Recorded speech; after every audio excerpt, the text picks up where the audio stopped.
Mentalmente hablando.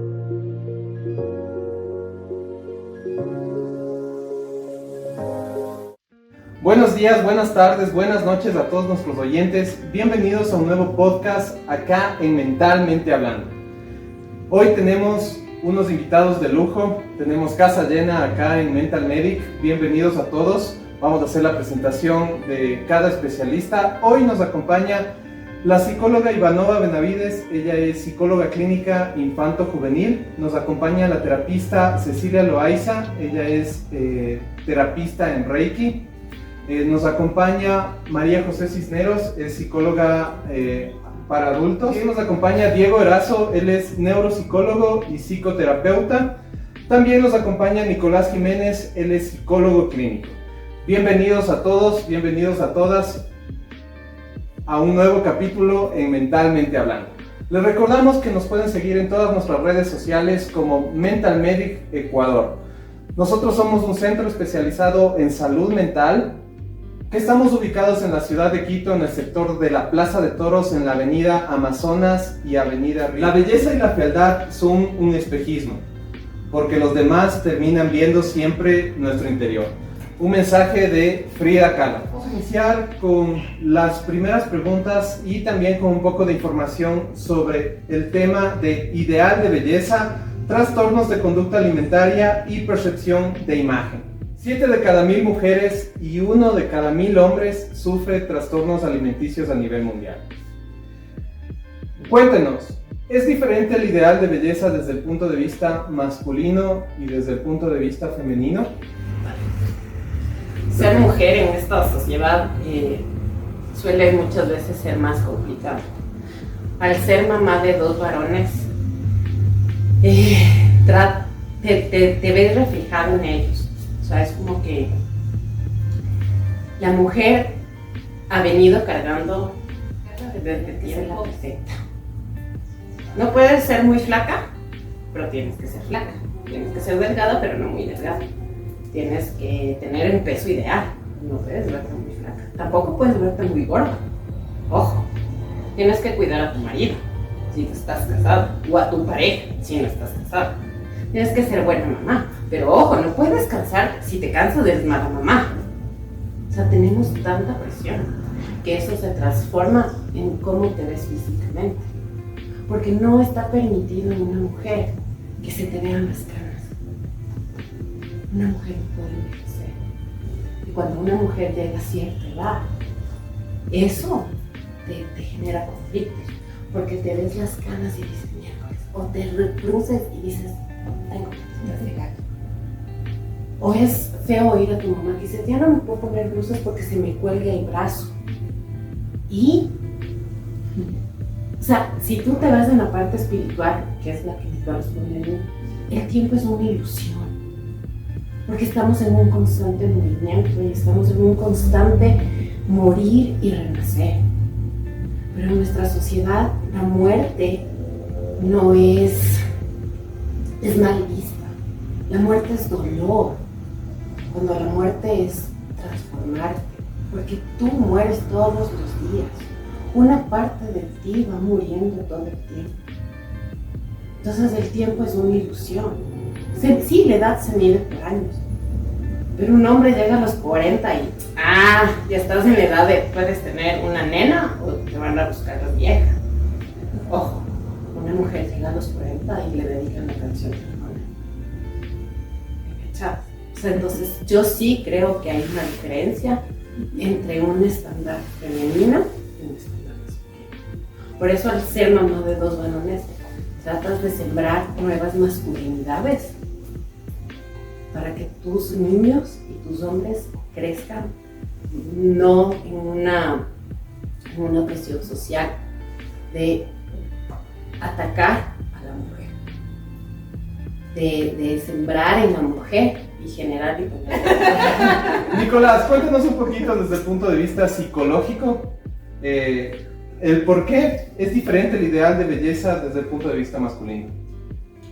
Ya, a ver, yo creo de que tal vez hay 2 cuestiones sobre la belleza, ¿no? Ahí está, concepción de la belleza desde lo femenino y desde lo masculino. Tal vez se comprende de diferentes modos, pero también yo creo de que en la sociedad actual sí existe de cierta forma como una exigencia también en los hombres.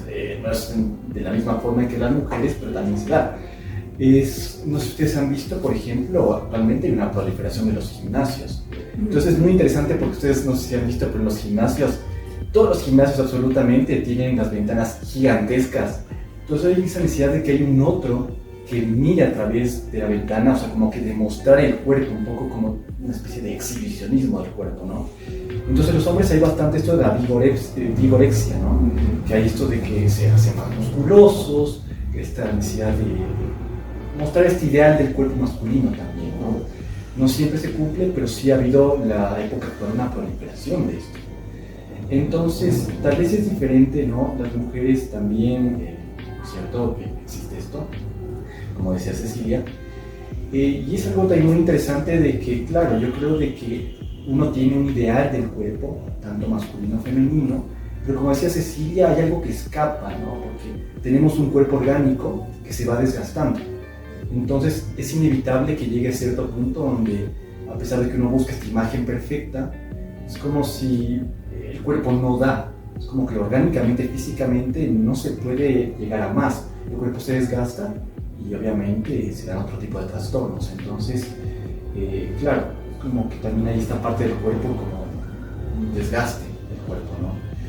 Pero sí, yo creo que, claro, tal vez en la sociedad actual sí se les exige más a las mujeres que cumplan un ideal de belleza, un estándar de belleza. Y los varones se da de una forma diferente, tal vez, yo creo. No es tan exigente, tan evidentemente, pero sí existen ciertas cuestiones donde sí se ve reflejado esto. También hay una exigencia en los hombres, ¿no? Hola con todos, quisiera yo agregar algo que viene de la palabra ideal, y lo ideal es irreal. Sí, no se puede alcanzar, es algo que está en nuestro imaginario, pero que nos han mostrado como algo falso. Sí, nosotros no mostramos lo que no nos gusta muchas veces, incluso en las redes sociales nos podemos dar cuenta, ¿verdad? Cuando empezamos a publicar cosas, hay filtros, tenemos máscaras, incluso las máscaras también vienen a ser como parte de lo que mostramos como ideal de belleza o a quién me quiero parecer, tomando en cuenta lo que mencionabas, por ejemplo, de las canas, de las arruguitas, ¿no? Entonces, me salió una pata, mañana me tengo que sacar la cita para el botox, ¿verdad? O el ácido hialurónico ahora. Entonces, siempre es un modelado de alguien, como tú bien mencionabas. Siempre quiero parecerme a alguien, pero a ver, ojo, no soy esa persona. O sea, partamos por ahí. No soy esa persona y ni remotamente, por más 1000 cambios que me haga, voy a ser igual a eso que me están vendiendo que puedo alcanzar a ser, entre comillas, no me ven, pero estoy haciendo comitas. Y es así. ¿Por qué tendremos que encajar? Porque, ojo, tomemos en cuenta que uno es una moda. A ver, ¿cuántos ideales de belleza hemos tenido en la historia? Desde lo grecorromano, o sea, los cuerpos, ¿verdad? Voluptuosos, y de ahí vamos pasando tal vez a Marilyn Monroe, ¿no? Que era voluptuosa, tenía sus rollitos, y ese era el ideal de belleza de aquella época. Ahora, Kim Kardashian, y en su tiempo, en los 2000, no sé si era por los 2000, el estar extremadamente delgada al nivel en el que literalmente caminabas y de lo que no tenías energía te desmayabas. Entonces, repito, ¿qué es el ideal de belleza? Creo que hay que trabajar mucho en cuál es el ideal de tu belleza. Tu belleza interior, de tu belleza interior, o sea, quién eres tú, qué quieres expresar, cómo quieres exteriorizar, porque, ojo, ¿no? Internamente me puedo sentir de alguna manera, pero nuestra ropa, lo que nos ponemos es la expresión al mundo. Es como la presentación al mundo, literalmente. O sea, te estoy enseñando cosas de mí a través de mi ropa. O sea, de cómo nos vestimos o cómo somos ya nos dice algo de quiénes somos. Y el ideal de belleza es igual, ¿no? Otra cosa más que quiero agregar, y ya te doy la palabra, Ceci, es que, por ejemplo, estamos bombardeadísimos de la tecnología. O sea, la digitalización nos mata. Desde que empezamos a ver que había un otro que podía estar un poquito mejor que yo, ya empecé en una carrera en contra mía por alcanzarle a esta persona, y desde mi punto de vista eso es algo que nos ha matado como sociedad y nos hace justamente entrar en discriminaciones, ¿no? De todo tipo, físicas, hasta socioeconómicas, porque tú, ¿verdad? No les falta plata, ¿cómo es? No son mujeres feas, les falta plata, ¿no? O cosas de estas, ¿no? Bueno, vamos a ir introduciéndonos un poquito más en el tema, pero qué importante también es la relación o el ejemplo que viene desde hogar. ¿Por qué? Porque estamos poniendo ese ideal, pero también se puede decir como que se comete el error por parte de los padres en decirle, no sé, a un niño de unos 3, 4 años, ¿sabes qué? De grande tienes que ser como, no sé, Tom Cruise. Cuéntanos, antes de pasar con Ceci, cuéntanos un poquito, Iva, más bien, ¿cómo influye en los niños eso y hasta dónde puede escalar? A ver, bueno, hola con todos. Bueno, en este tema creo que la familia, como todo, es súper importante porque recordemos que el ideal de belleza es un constructo que tú tienes a partir de tu ambiente externo. Entonces, claro, si es que eres un niño que estás creciendo, que estás desenvolviéndote en este entorno, implica mucho cómo primero ves a tus papás. Entonces, claro, si tienes la típica mamá o el típico papá que no, es que tengo que ir al gimnasio, que tengo que comer saludables, que no puedes comer mayonesa, no puedes comer Doritos porque te engordas, es como que, a ver, un niño, si tú le preguntas, es como, ¿sabes la definición de sobrepeso o gordura? Y es como que se pegan como, no, realmente no sé. Entonces, claro, ya le das este enfoque negativo a, ok, estar gordo, estar subido de peso, tener una lonjita, tener un gordito, ya es malo. En cambio, las mamás, he conocido muchos pacientes y muchas personas y muchos niños que es como que se estresan porque es como que no, mi mamá siempre me dice que si voy a una reunión familiar tengo que estar súper arreglada. Porque si no estoy súper arreglada, qué vergüenza como familia, me van a decir que no, que qué clase de familia somos. Entonces creo que va mucho más allá de este tema de la crianza, ¿no? De que te exigen desde chiquito que el sobrepeso, que tienes que estar arreglado, que tienes que estar peinada, que la niña con el vestidito, con el peinado, que el niño con todo esto. Entonces esto genera que desde ya inconscientemente vayas creando este constructo de, ok, tengo que yo complacer al otro. No ser yo, sino complacer al otro lo que me gusta. Entonces llega un futuro donde tienes una pareja, tienes el jefe, no sé, el estándar de trabajo, de lo que sea.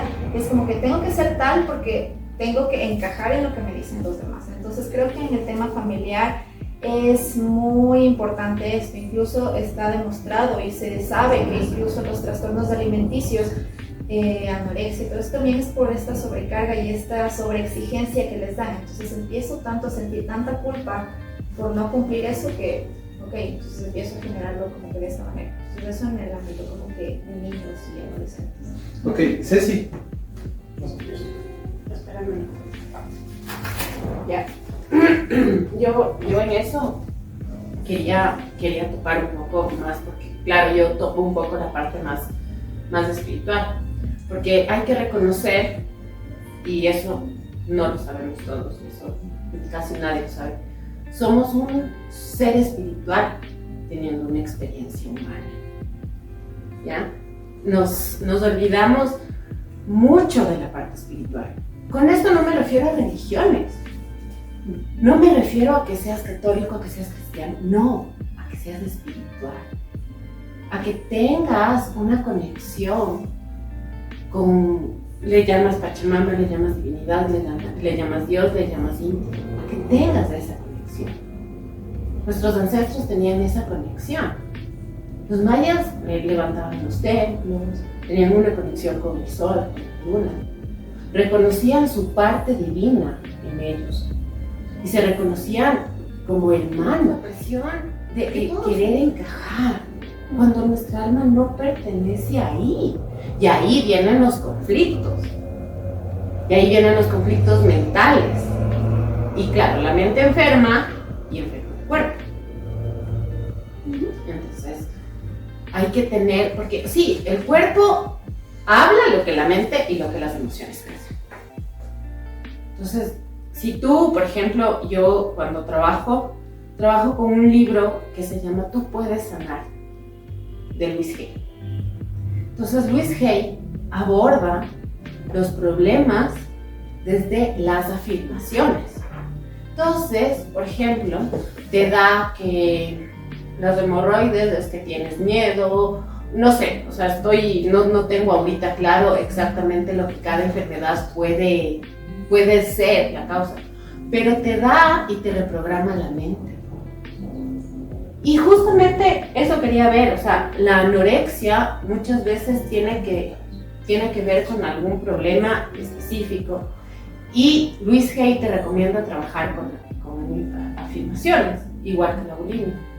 Pero sí, yo creo que muchas veces tenemos que trabajar con las proyecciones que tenemos. Entonces, el alma siente, sino que nos olvidamos, los hombres se olvidan de la intuición, porque eso es solo para mujeres, ojo, ¿no? Cuando los hombres tienen una intuición también muy aguda, por eso hay brujos. ¿Y qué es la intuición? El corazón.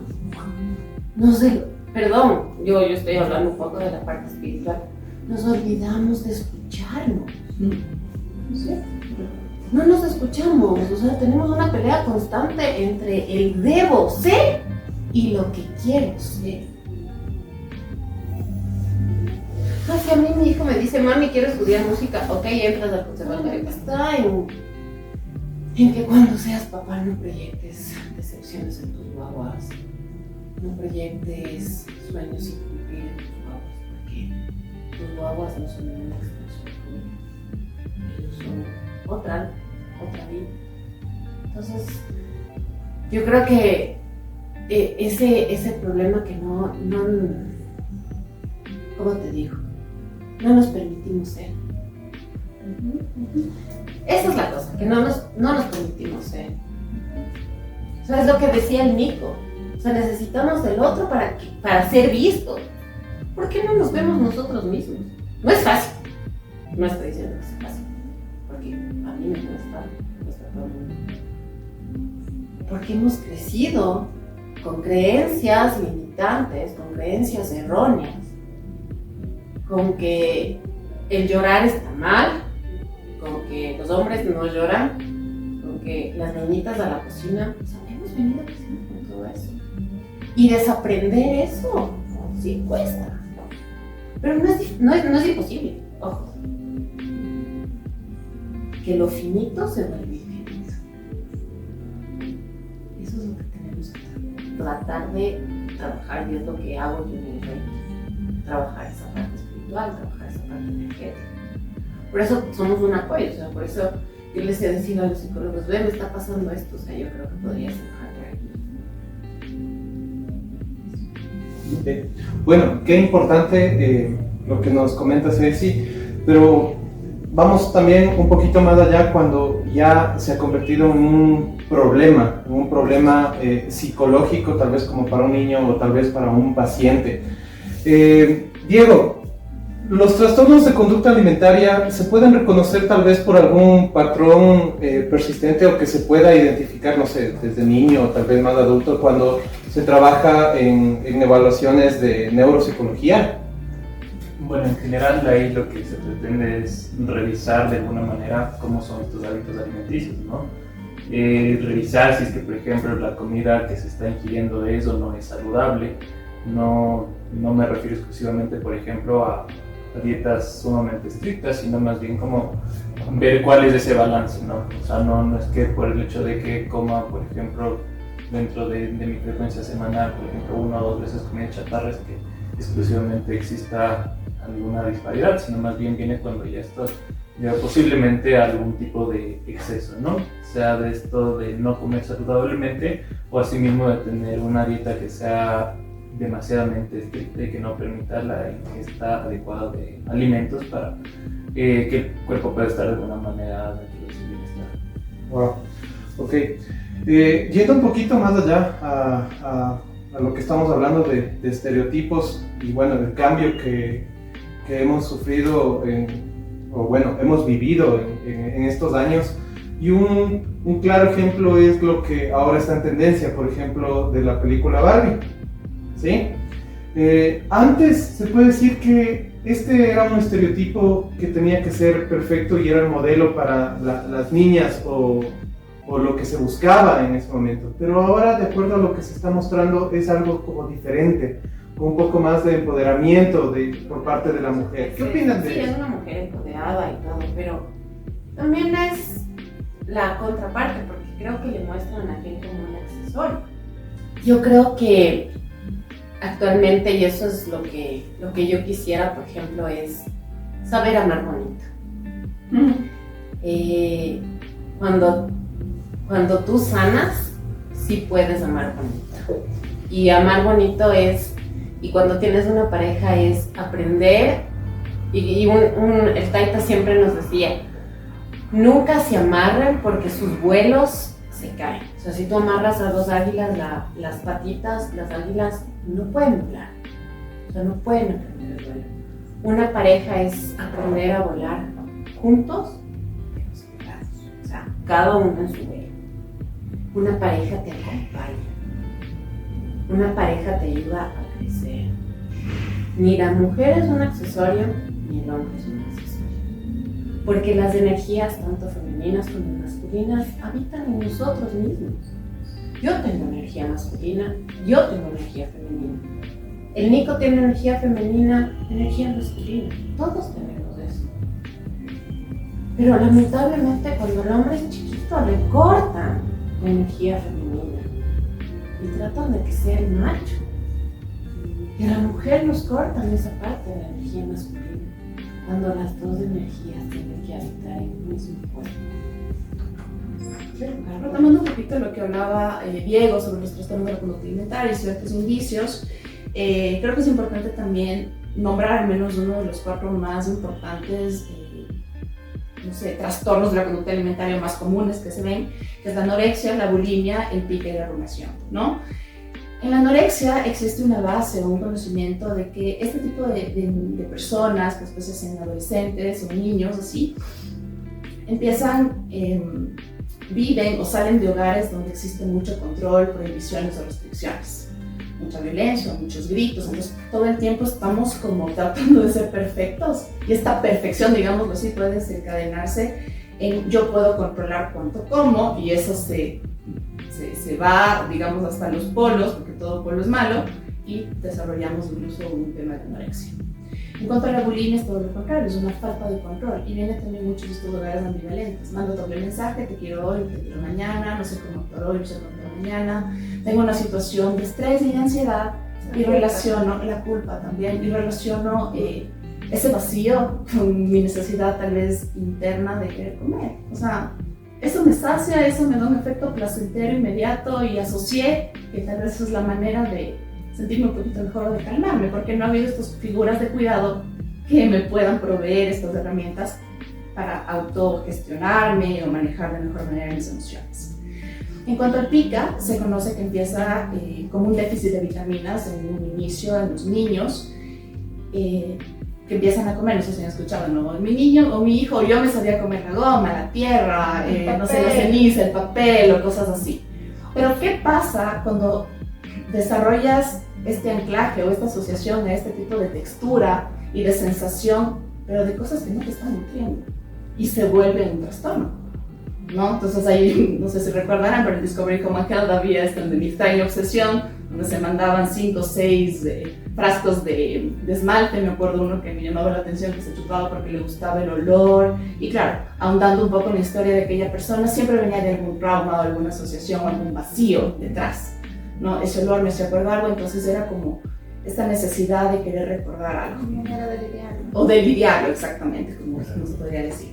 Por último, quisiera explicar la rumiación, que, bueno, igual tiene como este principio en la anorexia, pero puede desviarse, en la bulimia o en la sensación de comer, pero puede desviarse a que yo controlo tanto esto que solo me quedo con el sabor, digamos así. Entonces, como su misma palabra lo dice, mastico, le quito todo lo que podría quitarle, qué sé yo, a mi pedazo de hamburguesa, digámoslo así, pero lo escupo, no me lo trago.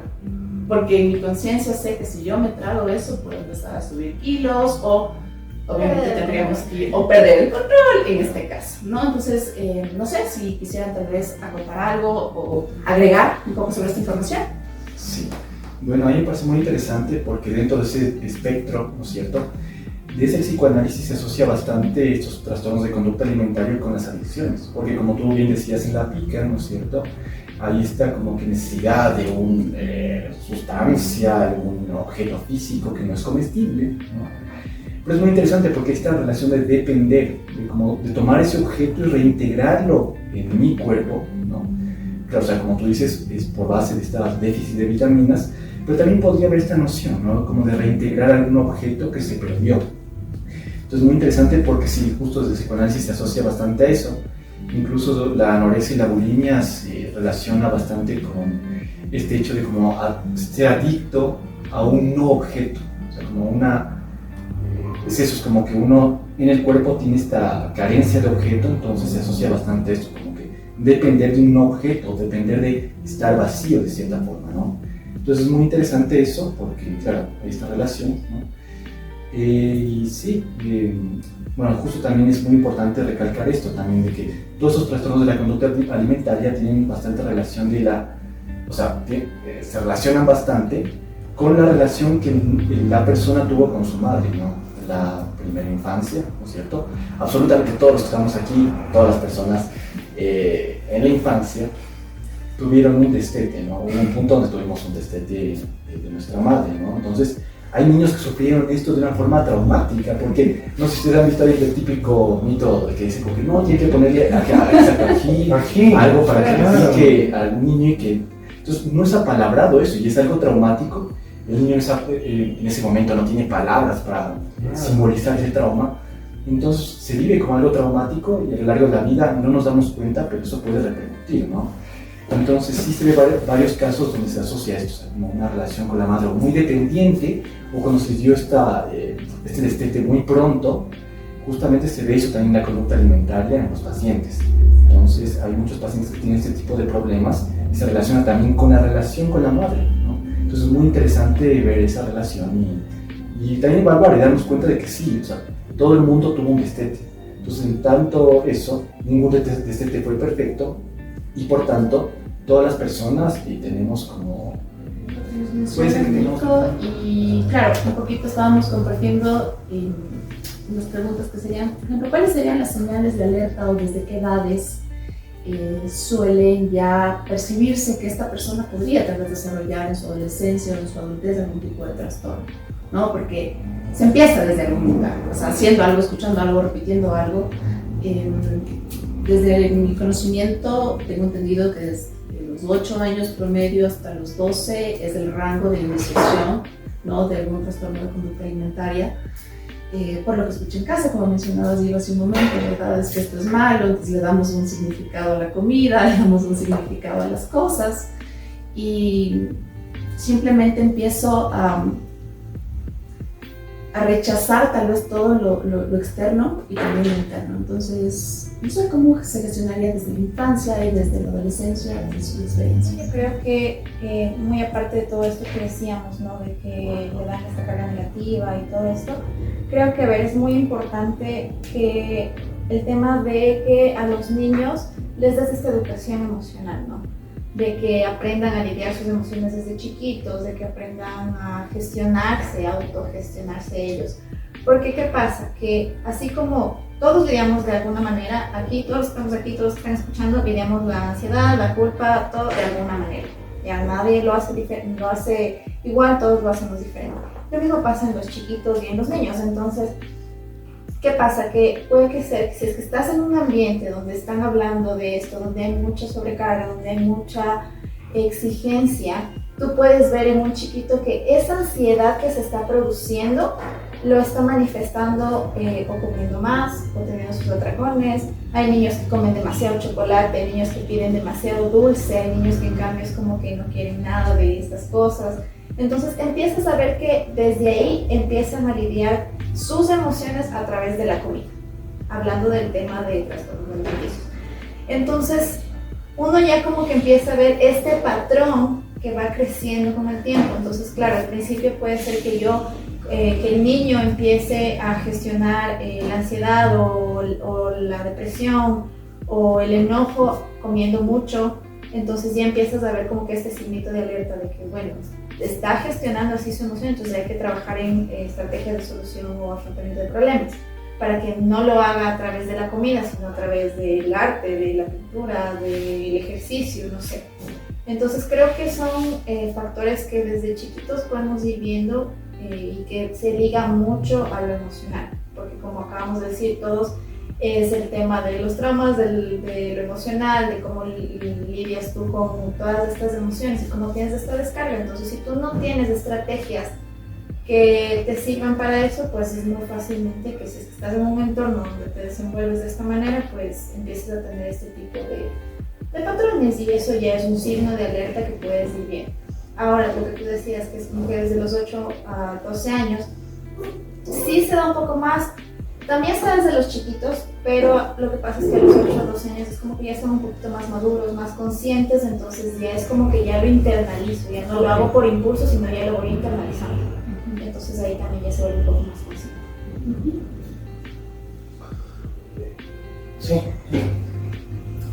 Bueno, siguiendo con este mismo tema y siguiendo este mismo hilo, ¿qué más podemos evidenciar dentro de nuestros chiquitos, no? A ver, como bien explicó Ivanova, viene a ser de alguna manera como las conductas que tengan, ¿no? Como padres o como cuidadores, súper importante como saber más o menos cómo se ha venido desenvolviendo mi hijo dentro de estos años, ¿no? Dentro de estos años, por llamarlos primarios, que vendría a ser a partir desde los 6, cómo va haciendo como su conducta alimenticia, ¿no? Porque, ¿qué pasa? Que muchas veces no va a aplicar, por ejemplo, para todos los niños. Es decir, si es que mi niño desde el preescolar, por ejemplo, tuvo algún tipo de dificultad para ingerir ciertos tipos de alimentos, por su textura, por su consistencia, el sabor, y de alguna manera pues lo va persistiendo en el tiempo, no necesariamente nos veríamos inmersos en un trastorno de la conducta alimentaria, sino necesariamente vendría a ser quizá gustos, vendría a ser así mismo como de alguna manera saber más o menos cómo mi hijo se alimenta, ¿no? A partir de ello también es necesario saber, si por ejemplo veo que el cambio ha sido de alguna manera como radical posiblemente, es decir, venía comiendo cierto tipo de alimentos y actualmente, por ejemplo, al mostrarle, al servirle los alimentos, ya no desea ingerirlos, se ve por algún tipo de repudio, se ve algún otro tipo de conducta, como bien ya lo mencionaba Majo, respecto a de que, no sé, lo come pero no lo traga.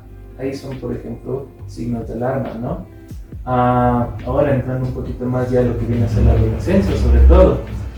Cuando ya existe, por ejemplo, ya indicios claros de algún trastorno en la conducta alimentaria, por ejemplo en las mujeres, viene a haber justamente el aparecimiento de la amenorrea, que quiere decir la pausa de la regla, siempre y cuando, claro, ya la haya tenido, esta pausa de la regla, de que no exista la menstruación por algún tipo de tiempo prolongado, está más bien este crecimiento espontáneo del vello, por ejemplo, en los brazos, que ya viene a ser posiblemente algo no tan usual como lo venía desenvolviéndose en el corto plazo anterior. Entonces son signos que podemos ir evidenciando, ¿no? Ir avanzando, quisiera también que nos puedan ayudar con algún tipo de recomendaciones que se puedan presentar en el hogar, se puedan presentar en el colegio, en la escuela, si es que estamos hablando de los niños, o tal vez ya si alguna persona que está sufriendo este tipo de trastornos, cómo poderle aconsejar, cuáles son las señales que por A situación no quiero ver, pero tal vez las personas que están a mi entorno sí me dicen, ¿no? Mira, estás comiendo, mira, no, esto te pasa, o cosas así, ¿no? ¿Cuál sería la recomendación desde los diferentes puntos de vista que tenemos aquí? Haciendo, antes de la respuesta, más bien haciendo una cordial invitación a todos nuestros oyentes y recordarles que nos pueden escuchar en todas nuestras redes sociales. Nos pueden escuchar, ahora también nos pueden ver, el podcast va a estar en nuestro canal de YouTube, y también nos pueden encontrar como Mental Medic Ecuador en todas nuestras redes sociales. Cuéntenos un poquito cuál sería la recomendación. Vamos a ir especialistas que nos puedan ayudar con un consejo a todas las personas que nos están escuchando. De igual manera, el tema es muy extenso. Vamos a tratar este y otros temas. Si es que tienen a todos nuestros oyentes, si tienen alguna duda, nos pueden dejar los comentarios en todas nuestras redes sociales. Vamos a extender la invitación a todos los que están presentes en esta noche, tarde o mañana. Un poquito, Diego, ¿cuál sería tu recomendación para todas las personas que nos están escuchando? Este tema de los trastornos de la conducta alimentaria, el principal consejo, y sobre todo como el más saludable, es si es que de alguna manera estamos evidenciando, como bien mencionado anteriormente, dentro de nuestros hijos, puedes acudir al profesional competente, ¿no? Que puede ser dentro de la salud mental, es un trastorno abordado desde ese lado, trastorno también abordado desde la parte médica en general, ¿no? Dentro de los nutricionistas, dentro de psiquiatría, psicología, a hacer ese consejo saludable y asimismo intentar, sobre todo estos tipos de trastornos en general, vienen a demandar algún tipo de necesidad dentro de nuestro ser querido, ¿no es cierto? Entonces, de alguna manera estar presente, acompañarlo, de alguna manera mostrarle el interés de que se lo quiere de alguna manera como ayudar, ¿no? Entonces vendría a ser más por ese lado. ¿Cuál sería tu punto de vista y consejo para las personas que nos escuchan? Según lo que hemos hablado, ¿no es cierto?, identificar los signos de alarma, los signos de alerta, ir identificando todo esto que hemos hablado en este podcast, ¿no es cierto?, todos estos síntomas, esta sintomatología, ¿no? Ir identificando eso en nuestros hijos, ¿no es cierto?, o también en nosotros mismos. Es que vemos de que hay esto, o sea, un cambio significativo en la conducta alimentaria o este tipo de sintomatologías, ¿no?, que son alarmantes para la persona, o sentimientos de culpa, porque no necesariamente tiene que ver con la alimentación necesariamente o con la imagen, sino también sentimientos de culpa, una baja autoestima, ¿no? Entonces, identificar esto y justamente buscar a un profesional, un psicólogo, justamente los psiquiatras, justamente trabajar esta parte espiritual también, que es muy importante, que también influye completamente en esto. Y justamente eso, o sea, ir trabajando en eso, al igual que trabajamos la parte médica, vamos al doctor para hacer exámenes médicos, para tener una profilaxis. Es importante también lo psicológico, tener esta supervisión, siempre es importante también tener esta profilaxis psicológica, ir descartando problemas y trabajar en nuestra vida, ¿no?, en nuestro psiquismo, que es muy importante. Iva, cuéntanos un poquito desde tu punto de vista. Una recomendación desde mi parte y desde mi rama, creo que es muy importante este tema que decíamos al principio con Ceci, que sanes como papá, como persona, como miembro de la familia, porque es muy cierto que inconscientemente, no lo digo que lo hagamos a propósito o a posta, pero inconscientemente todos tendemos a proyectarnos en el otro. Entonces es muy común que tú proyectes estos temas no resueltos, estas cositas no resueltas como padre, como madre, como hermano, como tía, lo que sea. Entonces creo que esa es una de las recomendaciones que más siempre digo, ¿no? Es muy importante que, como dijo también Nico, tengas esta profilaxis mental, de que puedas solucionar también estas cosas. Y que aparte también en el tema de niños y adolescentes les des mucha educación emocional. Un niño que tiene una regulación emocional a través de una buena crianza y un niño que sabe gestionar sus emociones y tiene estrategias para hacerlo, difícilmente es que caiga en este tipo de adicciones o este tipo de dificultades o trastornos o este tipo de generación o de manejo de las emociones. Entonces creo que es algo muy importante que desde chiquitos, mientras están en este proceso de formación, vayan teniendo esta conexión y esta regulación emocional para que ellos puedan también a futuro tener muchas herramientas y muchas estrategias, y así también si llegan a ser padres o si llegan a ser tíos o hermanos, les pasen esto también a sus chiquitos y sea como un ciclo, ¿no?, que vaya cambiando, porque en realidad todo esto es prácticamente un manejo emocional. Entonces creo que por mi parte eso. Perfecto, muchas gracias, Iva. Ceci, ¿cuál sería tu recomendación y conclusión para todos nuestros oyentes? Mi recomendación, el Reiki. Conversábamos con Nico antes y Nico me decía si el Reiki era solamente para adultos. Pues no. Les cuento que el Reiki es para todos, reconociendo que todos somos energía y que todo es energía. El Reiki es un masaje energético, se podría decirlo así, y el Reiki es de energía universal, que nos conecta con esa parte divina que muchas veces nos olvidamos, porque estamos en un ajetreo diario que mientras más hacemos, más productivos somos. Y nos olvidamos de esa parte que también es regresar a nosotros y recordar lo que nuestra alma nos dice. Entonces, sí es recobrar esa parte espiritual, es conectarte con... Saber que hay un ser superior, llámalo universo, llámalo Pachamama, llámalo divinidad, llámalo Dios. Hay que reconocer que esa parte también está en nosotros y como decía Iva, es una gestión emocional, hay que gestionar las emociones y como papás te dicen, ay, es que yo doy todo por mis hijos. Ok, si lo vas a dar todo, entonces también vive por tus hijos y el saber vivir como papá es aprender a sanar y aprender a construir una mejor persona para poder darles mejores herramientas a tus hijos y tener. Lo que yo considero es que hay que tratar de hacer las cosas desde el amor. A la sociedad y todos vivimos desde el ego. ¿Qué es el ego? El ego es la mente dormida.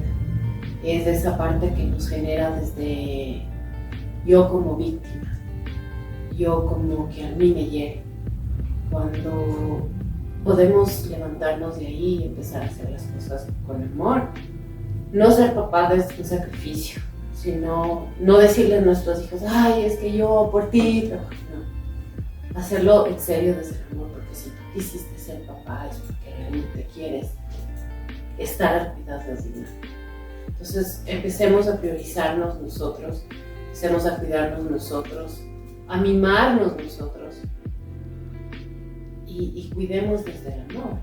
O sea, saludemos, seamos más empáticos, sonriamos más. Al ser humano creo que nos hace falta sonreír. Sí. Hay que sonreír, hay que abrazarnos, hay que agradecer la existencia y hay que agradecer la vida, hay que agradecer que el otro existe también, porque también el otro me sirve de espejo, para lo bueno y para lo malo. O sea, yo me veo reflejada en el otro. Entonces, y sonreírnos a nosotros mismos. Y es como dice, yo escucho y trabajo mucho con Ho'oponopono. El Ho'oponopono es una técnica hawaiana de repetición de afirmaciones o palabras gatillos, como se conoce en Ho'oponopono. Es una técnica de sanación. El Ho'oponopono tiene una afirmación que dice que me amo y me acepto exactamente tal y como soy. Ya se me acuerda. No se me entiende. Me amo y me acepto exactamente tal y como soy. Porque soy perfecta. Lo que les podría recomendar es que tratemos de hablarnos de forma más amable, tal vez. Evitemos satanizar un error, satanizarnos una diferencia y también desde el lado de los padres evitemos juzgar, comparar cosas como mira a tu prima esto, mira esta persona que pasa mucho también entre hermanos. No sé, el respeto, como se ha hablado, desde el simple hecho de que el otro es un ser humano, así de simple, o sea, respetarle por quien es, por lo que le gusta, por lo que quiere y guiarle en esta vida tratando de dar lo mejor de nosotros, pero no repitiendo lo que tal vez nos dolió antes, porque creo que eso te referías un poco a eso, sino que es como Iva, es ir sanando esto que nos dolió cuando éramos niños y ok, o sea, de niños, como tú bien dijiste también antes, Nico, no tenemos esta verbalización, este lenguaje como incluido, integrado, perdón, en nosotros, pero siempre tenemos un lenguaje no verbal y ese no miente. Siempre comunicamos algo, siempre estamos en contacto y en constante cambio y comunicación y repetición, además de lo bueno y lo malo. Entonces, nada, simplemente trabajar en ser mejores cada día, en tomar buenas decisiones, pensando en que cuál va a ser el impacto, la consecuencia de tal vez hoy no comer, mañana vomitar 2-3 veces en el baño, o sea, ir investigando un poquito más también y pedir ayuda. Recordemos que aquí en Mental Medic tenemos un grupo de especialistas capacitados para poder trabajar de manera multidisciplinaria en este tipo de trastornos, ¿sí? A nuestros psiquiatras, a nuestros grandes psicólogos juveniles, a nuestra reikista, psicólogos infantiles, psicólogos de adultos. Entonces, nada, hacer una invitación a la introspección. Muchas gracias. Y bueno, agradeciendo a todos nuestros especialistas. Mi recomendación es con un mensaje. La belleza comienza en el instante en que tú decides ser tú mismo o ser tú misma. Muchas gracias por escucharnos. ¿Y el próximo capítulo cuál era? ¿Cuál era el próximo capítulo? Grabamos todos ahorita. No sabemos. Tenemos que grabar. Ahí está. Okay. Bueno, Ven, ya les doy la planificación. Ya grabamos eso. muchas gracias y Hay que volver a grabar. Gracias, chao, continuamos. 3, 2, 1, gracias. Mentalmente hablando.